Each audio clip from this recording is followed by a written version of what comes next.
अस्सलाम वालेकुम। प्रोग्राम अपनी बैठक ਦੇ ਵਿੱਚ खुश आमदेद। मैं ਤੁਹਾਡਾ ਅਵੈਸ ਗੁਮਨ ਸਿਆਲਕੋਟੀ। मैं कई दफ़ा ये गल सुनाई है कि ਜਿਹੜਾ सौदा किसी को ਹੁੰਦਾ ना ਉਹ ਹੀ ਉਹਨੇ ਵੇਚਣਾ ਹੁੰਦਾ। फॉर एग्जाम्पल एक बच्चा सी ਉਹ ਟੁਰ ਜਾਂਦਾ ਕਿਸੇ ਦਰਜੀ ਦੇ ਕੋਲ ਜਾਚ ਸਿੱਖਣ ਕਿ ਮੈਂ ਦਰਜੀਆਂ ਦੀ ਜਾਚ ਸਿੱਖਣਾ।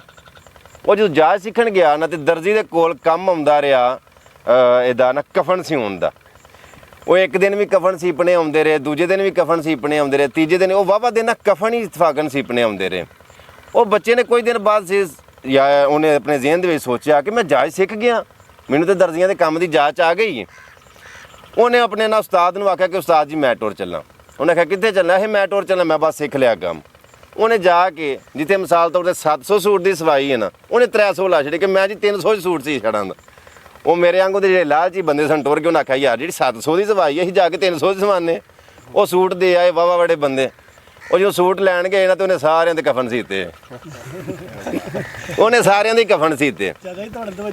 ਜਦੋਂ ਉਹਨੇ ਕਫਨ ਸੀ ਛੜੇ ਉਹ ਬੰਦਿਆਂ ਨੇ ਤੇ ਸਿਰ ਪਾੜ ਛੜਿਆ। ਉਹਨੇ ਆਖਿਆ ਯਾਰ ਤੂੰ ਕੀ ਕੰਮ ਕੀਤਾ, ਸਾਰੇ ਕਫਨ ਬਣਾ ਛੜੇ ਨੇ ਤੇ ਸਾਡੇ ਸਾਰਿਆਂ ਦੇ। ਉਹਨੇ ਆਖਿਆ ਜੀ ਮੈਂ ਕੰਮ ਹੀ ਆ ਸਿੱਖਿਆ ਹੋਵੇ ਤੇ ਮੈਂ ਹੋਰ ਤੁਹਾਨੂੰ ਕੀ ਸੀਖ ਦਿਆਂ। ਗੱਲ ਸੁਣਾਉਣ ਦਾ ਅਸਲੀ ਮਕਸਦ ਇਹ ਵੇ, ਸੁਣਾਈ ਇਸ ਵਾਸਤੇ ਵੀ ਕਿ ਜਿਹੜਾ ਕੰਮ ਕਿਸੇ ਸਿੱਖਿਆ ਹੋਵੇ, ਜਿਹੜਾ ਸੌਦਾ ਕਿਸੇ ਹੱਟੀ ਦੇ ਵਿੱਚ ਵੇਚਣਾ ਤੇ ਕਿਸੇ ਉਹ ਹੀ ਹੈ ਨਾ। ਜਿਹੜਾ ਕੰਮ ਕਿਸੇ ਨੇ ਸਿੱਖਿਆ ਹੋਵੇ ਉਹ ਹੀ ਆਪਣਾ। ਮਿਸਾਲ ਤੌਰ 'ਤੇ ਅਗਰ ਮੈਂ ਕਈ ਵਾਰੀ ਮਿਸਾਲ ਦਿੱਤੀ ਕਿ ਗਲਾਸ ਦੇ ਵਿੱਚ ਪਾਣੀ ਹੈ, ਅਗਰ ਉਹਨੂੰ ਠੋਲਾ ਲੱਗੇਗਾ, ਠੋਕਰ ਲੱਗੇਗੀ ਤੇ ਗਲਾਸ ਦੇ ਵਿੱਚੋਂ ਕੋਕ ਕਿੱਥੋਂ ਆਏ ਜੀ ਜਾਂ ਦੁੱਧ ਕਿਵੇਂ ਆਏ? ਕਿਉਂਕਿ ਉਹਦੇ 'ਚ ਪਾਣੀ ਹੈ। ਬੱਚੇ ਨੇ ਜਾਚ ਸਿੱਖੀ ਹੈ ਕਫਨ ਸੀਨ ਦੀ, ਉਹ ਬੱਚਾ ਕਿਵੇਂ ਕਿਸੇ ਨੂੰ ਸੂਟ ਸਵਾਈ ਦੇ ਸੀਖ ਕੇ ਦੇਗਾ ਜੀ? ਜਿਹੜੇ ਬੰਦੇ ਕੋਲ ਜੋ ਵੀ ਹੈ, ਮੇਰੇ ਕੋਲ ਇਹ ਵੇ, ਮੈਂ ਆਪਣੀ ਗੱਲ ਸੁਣਾਉਣਾ ਕਿ ਮੇਰੇ ਦਿਲ ਦੀ ਇਹ ਬਾਤ ਹੈ ਕਿ ਮੈਂ ਜ਼ਿੰਦਗੀ ਦੇ ਵਿੱਚ ਲੋਕਾਂ ਦੇ ਹੋਂਠਾਂ ਦੇ ਉੱਤੇ ਮੁਸਕਰਾਹਟ ਆਵੇ, ਮੇਰੀ ਵਜ੍ਹਾ ਤੋਂ ਕੋਈ ਹੱਸੇ, ਮੈਂ ਲੋਕਾਂ ਦੀ ਹਾਸੇ ਦੀ, ਲੋਕਾਂ ਦੀ ਖੁਸ਼ੀ ਦੀ ਮੈਂ ਵਜ੍ਹਾ ਬਣਾ, ਕਿਸੇ ਦੀ ਅੱਖ 'ਚ ਮੇਰੀ ਵਜ੍ਹਾ ਤੋਂ ਅਥਰੂ ਨਾ ਆਵੇ। ਔਰ ਮੇਰੇ ਨਾਲ ਮੇਰੇ ਸੱਜੇ ਪਾਸੇ ਜਨਾਬ मोहतरम बाबा जी रुखसार साहब कुरैशी साहब, ਉਹਨਾਂ ਕੋਲੋਂ ਅਸੀਂ ਕੋਈ ਗੱਲਬਾਤ ਸੁਣਨਾ ਚਾਹਾਂਗੇ। ਇਸੇ ਤਰ੍ਹਾਂ ਹੀ ਲਿਆਸ ਸਾਹਿਬ ਔਰ ਦੀਗਰ ਜਿੰਨੇ ਮੇਰੇ ਮਹਿਮਾਨ ਨੇ ਬੜੀ ਦੂਰ ਦੂਰ ਤੋਂ ਤਸ਼ਰੀਫ ਲੈ ਕੇ ਆਏ ਨੇ। ਮੈਂ ਸਾਰਿਆਂ ਦੀ ਆਮਦ ਦਾ, ਸਾਰਿਆਂ ਦੀ ਤਸ਼ਰੀਫ ਆਵਰੀ ਦਾ ਬਹੁਤ ਸ਼ੁਕਰਗੁਜ਼ਾਰ ਹਾਂ। ਜੀ ਬਾਬਾ ਜੀ ਕੋਈ ਗੱਲ ਸੁਣਾਓ ਹਾਂ ਸਾਨੂੰ ਕੋਈ ਇਸੇ ਰਿਲੇਟਿਡ ਨਹੀਂ।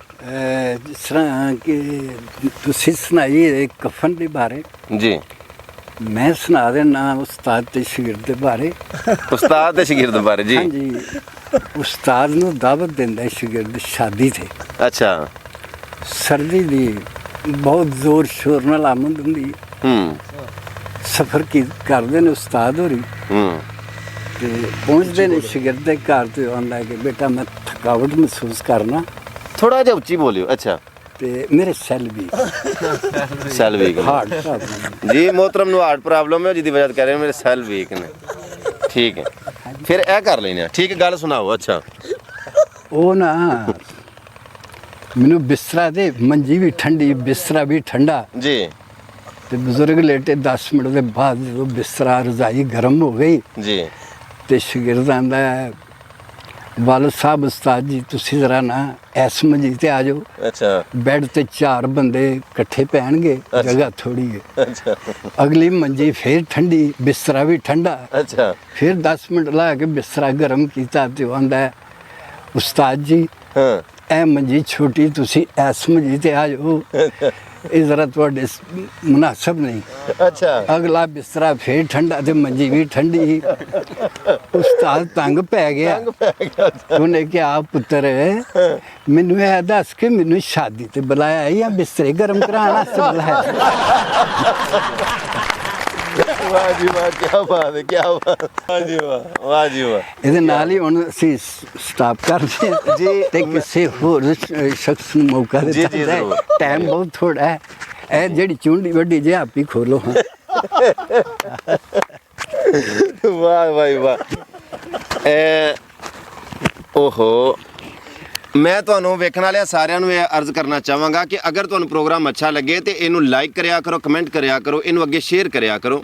ਕਮੈਂਟ ਦਾ ਮਤਲਬ ਹੁੰਦਾ ਆਪਣੀ ਰਾਏ ਦੇਣਾ ਕਿ ਅੱਛਾ ਲੱਗਿਆ ਜਾਂ ਇਸ ਬੰਦੇ ਦੀ ਗੁਫ਼ਤਗੂ ਅੱਛੀ ਲੱਗੀ ਹੈ, ਇਹਨੂੰ ਦੁਬਾਰਾ ਬੁਲਾਓ ਵਗੈਰਾ ਵਗੈਰਾ। ਔਰ ਮੇਰੇ YouTube ਚੈਨਲ ਦਾ ਨਾਮ ਹੈ ਅਵੈਸ ਘੁੰਮਣ ਸਿਆਲਕੋਟੀ। ਅਵੈਸ ਘੁੰਮਣ ਸਿਆਲਕੋਟੀ ਚੈਨਲ ਨੂੰ ਸਬਸਕ੍ਰਾਈਬ ਕਰ ਲਓ, ਨਾਲੇ ਬੈਲ ਦਾ ਬਟਨ ਆਨ ਕਰ ਲਿਓ ਤਾਂ ਕਿ ਡੇਲੀ ਨਵੇਂ ਤੋਂ ਨਵੀਆਂ ਵੀਡੀਓ ਤੁਹਾਨੂੰ ਵੇਖਣ ਨੂੰ ਮਿਲਦੀਆਂ ਰਹਿਣ। ਔਰ ਮੈਂ ਅਰਜ਼ ਕਰਨਾ ਚਾਹਾਂਗਾ ਕਿ ਕੋਸ਼ਿਸ਼ ਕਰਿਆ ਕਰੋ ਜਿਵੇਂ ਪ੍ਰੋਗਰਾਮ ਆਪਣੀ ਬੈਠਕ ਵੇਖਦੇ ਰਹਿੰਦੇ ਹੋ ਇਸੇ ਤਰ੍ਹਾਂ YouTube ਦੇ ਉੱਤੇ ਵੇਖਿਆ ਕਰੋ। ਜਿੰਨੀ ਜਲਦੀ 100 ਕੇ ਲੱਖ ਸਬਸਕ੍ਰਾਈਬ ਮੁਕੰਮਲ ਹੋਵੇਗਾ ਫਿਰ ਤੁਹਾਨੂੰ ਇੱਕ ਵੱਖਰਾ ਰੰਗ, ਨਵਾਂ ਰੰਗ ਵੇਖਣ ਨੂੰ ਮਿਲੇਗਾ। ਕੋਸ਼ਿਸ਼ ਕਰੋ ਜਿੰਨੀ ਜਲਦੀ ਹੋ ਸਕੇ ਅਵੈਸ ਘੁੰਮਣ ਸਿਆਲਕੋਟੀ ਚੈਨਲ ਨੂੰ ਸਬਸਕ੍ਰਾਈਬ ਕਰ ਲਓ। ਪ੍ਰੋਗਰਾਮ ਬੜਾ ਅੱਛਾ ਹੁੰਦਾ ਹੈ ਜੀ, ਮਜ਼ਾ ਆਉਂਦਾ ਦੇਖਣ ਦਾ। Thank you. ਫੈਮਿਲੀ ਪ੍ਰੋਗਰਾਮ ਹੁੰਦਾ ਹੈ ਜੀ ਜੀ, ਕੋਈ ਐਸੀ ਸ਼ਰਮ ਮਹਿਸੂਸ ਨਹੀਂ ਕਰੀਦੀ, ਭੈਣਾਂ ਭਰਾ ਸਾਰੇ ਦੇਖਦੇ ਨੇ ਮਾਸ਼ਾਅੱਲਾ। ਤੇ ਬੜੀ ਖੁਸ਼ੀ ਬੜੀਆਂ ਅੱਛੀਆਂ ਗੱਲਾਂ ਹੁੰਦੀਆਂ ਨੇ ਤੇ ਬੜੀਆਂ ਸਾਨੂੰ ਪਸੰਦ ਆਉਂਦੀਆਂ। ਵਾਹ ਜੀ, thank you sir, thank you, ਜ਼ਬਰਦਸਤ। ਸ਼ੁਕਰੀਆ ਜੀ, ਬਹੁਤ ਸ਼ੁਕਰੀਆ ਜੀ। ਮਜ਼ੀਦ ਅਸੀਂ ਇੱਧਰ ਘੁੰਮਣ ਸਾਹਿਬ ਕੋਲੋਂ ਕੋਈ ਪੁੱਛਣਾ ਚਾਹਾਂਗੇ ਕਿ ਉਹਨਾਂ ਦਾ ਇਸ ਪ੍ਰੋਗਰਾਮ ਦੇ ਬਾਰੇ ਕੀ ਖਿਆਲ ਹੈ। ਪ੍ਰੋਗਰਾਮ ਆਪਣੀ ਬੈਠਕ ਵੇਖਦੇ ਤੇ ਰਹਿੰਦੇ ਹੋਣਗੇ ਕਿ ਘੁੰਮਣ ਸਾਹਿਬ ਪ੍ਰੋਗਰਾਮ ਆਪਣੀ ਬੈਠਕ ਦੇ ਬਾਰੇ ਕੀ ਖਿਆਲ ਹੈ? ਘੁੰਮਣ ਸਾਹਿਬ ਬਹੁਤ ਹੀ ਥੋੜਾ ਜਿਹਾ ਉੱਚਾ ਬੋਲੋ। ਮੈਂ ਕਿਹਾ ਬਹੁਤ ਅੱਛਾ ਪ੍ਰੋਗਰਾਮ ਹੈ ਜੀ ਜੀ, ਤੇ ਬੜਾ ਮਜ਼ਾ ਆਉਂਦਾ ਸਾਨੂੰ ਪ੍ਰੋਗਰਾਮ ਵੇਖ ਕੇ। ਤੇ ਹਲਾਂ ਅਸੀਂ YouTube ਤੇ ਵੇਖੀਦਾ ਬਾਰਾਂ ਸਾਡਾ ਦਿਲ ਕੀਤਾ ਕਿ ਅਸੀਂ ਲਾਈਵ ਘੁੰਮਣ ਸਾਹਿਬ ਦੀਆਂ ਗੱਲਾਂ ਕਰੀਏ, ਸੁਣੀਏ ਜਾ ਕੇ, ਮਾਸ਼ਾਅੱਲਾ ਮਾਸ਼ਾਅੱਲਾ, ਨਾਲ ਮੁਲਾਕਾਤ ਕਰੀਏ। Thank you sir. ਉਹ ਦਿਲ ਵੀ ਦਾਸ ਹੋਇਆ ਸੀ ਸਾਡਾ। ਮਾਸ਼ਾਅੱਲਾ, ਥੈਂਕ ਯੂ ਜੀ। ਸਾਹਿਬ ਦੀ ਮਿਹਰਬਾਨੀ ਜਿੰਨਾ ਵਕਤ ਦਿੱਤਾ ਸਾਨੂੰ, ਬਹੁਤ ਸ਼ੁਕਰੀਆ। ਸ਼ੁਕਰੀਆ ਸਰ, ਸ਼ੁਕਰੀਆ। ਕੋਈ ਇਕੱਲਾ ਬੈਠਾ ਹੋਵੇ ਮੂੰਹ ਸੁੱਟ ਕੇ ਆਪਣੀਆਂ ਪਰੇਸ਼ਾਨੀਆਂ ਦੇ ਵਿੱਚ, ਜਦੋਂ ਵੀਡੀਓ ਵੇਖ ਲੈਂਦਾ ਕੋਈ ਹਾਸੇ ਵਾਲੀ ਗੱਲ, ਉਹਦੇ ਚਿਹਰੇ ਦੇ ਉੱਤੇ ਮੁਸਕਰਾਹਟ ਆ ਜਾਂਦੀ। ਮੈਂ ਕਈ ਵਾਰੀ ਇਹ ਗੱਲ ਆਖੀ ਕਿ ਅਗਰ ਤੁਹਾਡੀ ਵਜ੍ਹਾ ਤੋਂ ਕਿਸੇ ਦੀ ਅੱਖ 'ਚ ਅਥਰੂ ਆਵੇ ਤੇ ਤੁਹਾਨੂੰ ਗੁਨਾਹ ਹੁੰਦਾ ਹੈ, ਤੇ ਅਗਰ ਤੁਹਾਡੀ ਵਜ੍ਹਾ ਤੋਂ ਕਿਸੇ ਦੇ ਹੋਂਠਾਂ ਦੇ ਉੱਤੇ ਮੁਸਕਰਾਹਟ ਆਵੇ ਤਾਂ ਸਵਾਬ ਨਹੀਂ ਹੁੰਦਾ? ਬਹੁਤ ਜ਼ਿਆਦਾ ਸਵਾਬ ਹੁੰਦਾ। ਕੋਸ਼ਿਸ਼ ਕਰੋ ਕਿ ਹਾਸਿਆਂ ਦੀ ਵਜ੍ਹਾ ਬਣੋ, ਲੋਕਾਂ ਦੀਆਂ ਖੁਸ਼ੀਆਂ ਦੀ ਵਜ੍ਹਾ ਬਣੋ। ਇਲਿਆਸ ਸਾਹਿਬ, ਇਸ ਪ੍ਰੋਗਰਾਮ ਦੇ ਬਾਰੇ ਕੀ ਕਹਿਣਾ ਚਾਹੋਗੇ? ਸਰ ਇਹ ਪ੍ਰੋਗਰਾਮ ਅਸੀਂ ਮੈਂ ਫਸਟ ਟਾਈਮ ਮੇਰੀ ਤੁਹਾਡੀ ਮੁਲਾਕਾਤ ਹੋਈ ਹੈ। ਜੀ ਜੀ, ਦੋਸਤ ਮੇਰੇ ਮੀਆਂ ਅਨਸਰ ਸਾਹਿਬ ਨੇ ਜੀ, ਮਾਸ਼ਾਅੱਲਾ। ਇਹਨਾਂ ਕਿਹਾ ਕਿ ਤੁਹਾਨੂੰ ਮੈਂ ਲਾਈਵ ਲੈ ਕੇ ਜਾਣਾ। ਮੈਂ ਅਕਸਰ ਦੇਖਣਾ ਕਰਨਾ, ਮੈਨੂੰ ਬੜਾ ਮਜ਼ਾ ਆਉਂਦਾ ਸੀ ਤੁਹਾਡੇ ਪ੍ਰੋਗਰਾਮ, ਤੁਹਾਡੇ ਗੱਲਾਂ ਦਾ। Thank you sir. ਅਕਸਰ ਤੁਹਾਡੇ ਬਿਆਨਾਂ ਸੁਣੀਦੇ ਹਨ, ਬੜੇ ਅੱਛੇ ਬਿਆਨਾਤ ਹੁੰਦੇ ਹਨ, ਮਜ਼ਬੀ ਬਿਆਨਾਤ ਵੀ ਤੁਹਾਡੇ ਬੜੇ ਪਿਆਰੇ ਬਿਆਨਾਤ ਨੇ। ਮਾਸ਼ਾਅੱਲਾ। ਕਰੋਨਾ ਦੇ ਮੁਤਲਕ ਤੁਹਾਡਾ ਬਿਆਨ ਸੁਣਿਆ ਸੀ ਪਿਛਾਂ ਜੇ, ਇਸ ਮੁਤਲਕ ਵੀ ਤੁਹਾਡਾ ਉਹ ਬਿਆਨ ਸੁਣਿਆ, ਬੜਾ ਮਜ਼ਾ ਆਇਆ। ਜੀ ਜੀ, ਤੇ ਅੱਜ ਲਾਈਵ ਆਏ ਆ ਮਾਸ਼ਾਅੱਲਾ, ਤੇ ਤੁਹਾਨੂੰ ਲਾਈਵ ਦੇਖਿਆ, ਜੀ ਲਾਈਵ ਗੱਲਾਂ ਵੀ ਸੁਣੀਆਂ ਨੇ, ਬਹੁਤ ਮਜ਼ਾ ਆਇਆ ਸਾਨੂੰ। ਥੈਂਕ ਯੂ ਜੀ। ਤੇ ਇਨਸ਼ਾਅੱਲਾ ਤਾਲਾ ਮਜ਼ੀਦ ਅਸੀਂ ਤਿਆਰੀ ਵੀ ਕਰਾਂਗੇ ਇਸ ਮੁਤਲਕ। ਜੀ ਜੀ, ਜ਼ਰੂਰ। ਇਨਸ਼ਾਅੱਲਾ ਤੁਹਾਡਾ ਜਿਹੜਾ ਨਾ ਪੈਗਾਮ ਅੱਗੇ ਵੀ ਅਸੀਂ ਪਹੁੰਚਾਵਾਂਗੇ, ਇਨਸ਼ਾਅੱਲਾ। ਵੈਸੇ ਹੀ ਪਹੁੰਚਾਵਾਂਗੇ, ਫੇਸ ਟੂ ਫੇਸ ਵੀ ਪਹੁੰਚਾਵਾਂਗੇ ਕਿ ਵਾਕਈ ਇੱਕ ਸ਼ਖਸੀਅਤ ਜਿਹੜੇ ਨੇ ਅੱਛੇ ਨੇ ਤੇ ਅੱਲਾਹ ਪਾਕ ਤੁਹਾਨੂੰ ਜ਼ਿੰਦਗੀ ਸਿਹਤਾਂ ਜੀ। Thank you sir, thank you, ਬਹੁਤ ਸ਼ੁਕਰੀਆ। ਮੈਂ ਇਲਿਆਸ ਸਾਹਿਬ ਦਾ ਬਹੁਤ ਸ਼ੁਕਰਗੁਜ਼ਾਰ ਹਾਂ ਕਿ ਇੰਨੀ ਮਸਰੂਫੀਅਤ ਤੋਂ, ਇੰਨੀ ਮਸਰੂਫ ਜ਼ਿੰਦਗੀ ਦੇ ਬਾਵਜੂਦ ਉਹਨਾਂ ਕੀਮਤੀ ਟਾਈਮ ਮੈਨੂੰ ਦਿੱਤਾ। ਮੇਰੇ ਵਾਸਤੇ ਹਰ ਫਾਲੋਅਰ ਮੇਰਾ ਚਾਹਣ ਵਾਲਾ, ਅੱਲਾ ਦੀ ਕਸਮ ਹੈ, ਅਲਫਨ ਕਹਿਣਾ ਕਿ ਮੈਂ ਇੱਕ ਬੰਦੇ ਦਾ, ਇੱਕ ਫਾਲੋਅਰ ਦਾ ਮੈਂ ਖਾਦਮ ਹਾਂ। ਦਿਲੋਂ ਜਾਨ ਤੋਂ, ਆਪਣੀ ਸਿਹਤ ਤੋਂ, ਆਪਣੀ ਜਾਨ ਤੋਂ, ਆਪਣੇ ਆਪ ਤੋਂ ਜ਼ਿਆਦਾ ਮੈਂ ਤੁਹਾਡੀ ਕਦਰ ਕਰਨਾ।